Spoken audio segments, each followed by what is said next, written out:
स्वागत है मेरे चैनल सिविल 2.0 के express student. In the next 3 minutes मैं आज आपको बताऊंगा कि आप अगर सिक्योरिटी एजेंसी करना का बिज़नेस शुरू करने जा रहे हैं तो दोस्तों बहुत ही बढ़िया बिज़नेस है ये। कम घाटे का, और इसमें अगर आपको नुकसान भी लगा तो बहुत कम नुकसान लगेगा।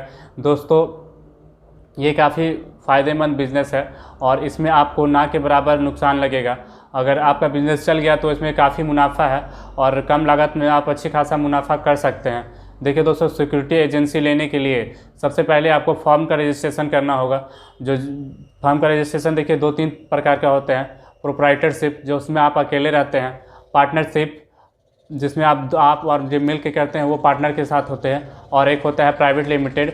तो दोस्तों देखिए, शुरुआत आप छोटे से कीजिए और इसमें काफ़ी पैसा है। जब आप बढ़ जाइएगा तो इसे आप अपग्रेड कर सकते हैं। देखिए, आप प्रोप्राइटरशिप से स्टार्ट कीजिए और जहाँ भी ज़रूरत होता है गार्ड वुड का आप जाके बात कीजिए कि देखिए मैं यहाँ सिक्योरिटी का प्रोवाइड करवाता हूँ और सिक्योरिटी देता हूँ, और 2-3 जगह अप्लाई कीजिएगा। शुरुआत में देखिए दोस्तों आपको काफ़ी मेहनत करना पड़ेगा, हो सके काम बहुत मिलने में दिक्कत हो, लेकिन जब आपको काम मिलने लगेगा धीरे धीरे आपका एक्सपीरियंस बढ़ेगा तो उस एक्सपीरियंस के लेके आप बड़े बड़े कामों को ले सकते हैं। बड़े बड़े जगहों पे ज़्यादा से ज़्यादा सिक्योरिटी एजेंसी दे सकते हैं। जैसे SIS एक सिक्योरिटी एजेंसी है, वो इतनी बड़ी हो गई धीरे धीरे। उसने बिहार से स्टार्ट किया था और धीरे धीरे अब वो बहुत बड़ा कंपनी बन गया है। SIS अब हर जगह आप दे सकते हैं।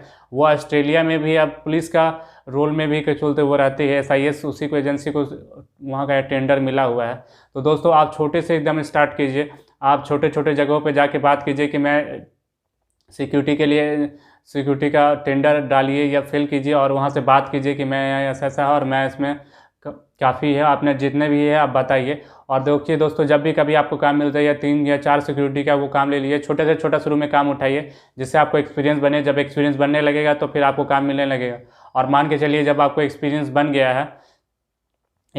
गया है तो आप जब उसमें आपको रिक्वायरमेंट हो तो रिक्वायरमेंट के हिसाब से आपको 4-5 लड़के की ज़रूरत होगा। और 4-5 लड़के आप लगा दिए हैं और मान के चलिए कि 2-3 लड़के कम हो रहा है तो आप बिल्कुल भी मत सोचिए कि मैं सर हूँ इसमें या मैं ही मालिक हूँ तो मैं नहीं कर सकता हूँ। आप खुद चले जाइए। और अगर आप पार्टनरशिप में हैं तो पार्टनर को भी साथ में रखिए सिक्योरिटी गार्ड के लिए, क्योंकि शुरुआत में दोस्तों आपको पैसे की कमी हो सकता है तो आप उसमें जाकर खुद से कर सकते हैं, क्योंकि अपने काम करने में कोई दिक्कत नहीं है। आप अगर बिल्डिंग का काम कर रहे हैं और अपना काम है तो आप उसमें झाड़ू भी लगा सकते हैं और हर कुछ कर सकते हैं। अपने काम में कोई दिक्कत नहीं है। बाद में आप जब बड़े हो जाएंगे तो आप उनसे कर सकते हैं, क्योंकि बहुत शुरू में क्या होता है कि सब शुरू में मालिक ही बन जाते हैं और मालिक बन जाइएगा तो फिर दिक्कत होगा।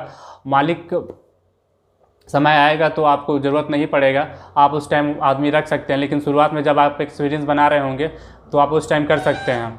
आप ऐसे करते हुए आप काम करने के बाद एक्सपीरियंस जो देंगे तो उससे आपका रिपोर्टेशन अच्छा बनेगा आपकी कंपनी का।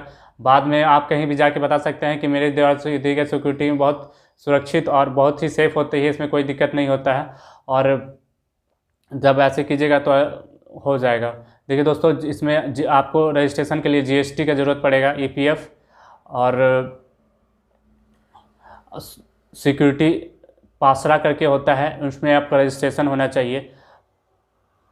पर्सनल सिक्योरिटी एजेंसी गार्ड ऐसे करके होता है, आप उसमें रजिस्ट्रेशन करा लीजिएगा पासरा में। और पासरा में रजिस्ट्रेशन कराने के बाद, क्योंकि एक निजी संस्था है और 2005 के एक्ट के तहत इसे लागू किया गया था, जिसमें हर निजी सुरक्षा एजेंसियों को इसमें लाइसेंस लेना आवश्यक है और बिना इससे लाइसेंस के ऐसे मान्यता प्राप्त नहीं होगी इस एजेंसी को, तो इसका लाइसेंस होना आवश्यक है। देखिए दोस्तों, इसके अलावा आपके पास ट्रेनिंग इंस्टीट्यूट होना चाहिए, जो एक छोटा स्थान हो सकते हैं जहाँ पे आप अपने गार्ड को ट्रेनिंग दे सकते हैं, क्योंकि वहाँ पे आपको जब शुरू में जाइएगा तो क्या क्या हो सकता है, क्या क्या प्रॉब्लम आ सकता है, उसके लिए तो ज़रूरत पड़ेगा ही ट्रेनिंग का। इसलिए थोड़ा सा एक छोटे से भी जगह के एक रूम या कुछ में एक ट्रेनिंग का आपको दिखाना पड़ेगा कि हाँ मैं ट्रेनिंग देता हूँ। प्लस ट्रेनिंग के अलावा उस पर आप एक अच्छा सा उनका यूनिफॉर्म बना सकते हैं कि यूनिफॉर्म जिससे आपका फ़ोटो जब आप जाए तो उसमें दिखने में अच्छा लगे। आप जब भी किसी मीटिंग में पार्टिसिपेट करने जाए या कहीं किसी सर से बात करने जाएँ तो उसमें बता सके कि कितने इफेक्टिव और कितने यूनिफॉर्म हैं आपके गार्ड सब। उसके बाद इसके अलावा आप जब उसमें भर लें तो उसमें कुछ क्राइटेरिया रखिए जब आपका धीरे धीरे बढ़ने लगे। जैसे मेल सिक्योरिटी गार्ड में 160 सेंटीमीटर हाइट का रिक्वायरमेंट होता है तथा फीमेल में 150 का। तो इस क्राइटेरिया को रखें। प्लस आपका एक बैच बना लीजिए, बैच बना के रख सकते हैं सिक्योरिटी गार्ड के लिए। उसके लिए एक टोपी और बेल्ट वेल्ट का भी अलग से कर सकते हैं जो आपकी कंपनी के द्वारा हो। प्लस आपकी कंपनी का एक लोगो होना चाहिए जिससे आप जाएं तो आपको दिक्कत ना हो, लोगो देखते ही आपकी कंपनी का थोड़ा प्रमोशन भी हो जाता है। और इसमें देखिए दोस्तों काफ़ी प्रॉफिट है। बहुत सारे सरकारी संस्थान, प्राइवेट संस्थान में गार्ड्स की रिक्वायरमेंट्स होता रहता है और हर बार होता रहता है। कोई भी नया खुलता है तो उसमें गार्ड का रिक्वायरमेंट होता है और आप वहाँ जाके बात कर सकते हैं। देखिए दोस्तों, शुरुआत में आपको काफ़ी दौड़ना पड़ेगा, लेकिन धीरे धीरे जब आपका काम धीरे धीरे चलने लगेगा तो आपका रिकमेंडेशन काफ़ी आएगा, और रिकमेंडेशन आएगा तो फिर आपका बिजनेस भी चल पाएगा। और सिक्योरिटी एजेंसी का बिजनेस काफ़ी बड़ा बिजनेस है। तो दोस्तों इसी तरह के मैं वीडियोज़ अपने चैनल पर डालता रहता हूँ। चैनल को लाइक सब्सक्राइब जरूर करें। धन्यवाद, मिलते हैं अपने नेक्स्ट वीडियो में।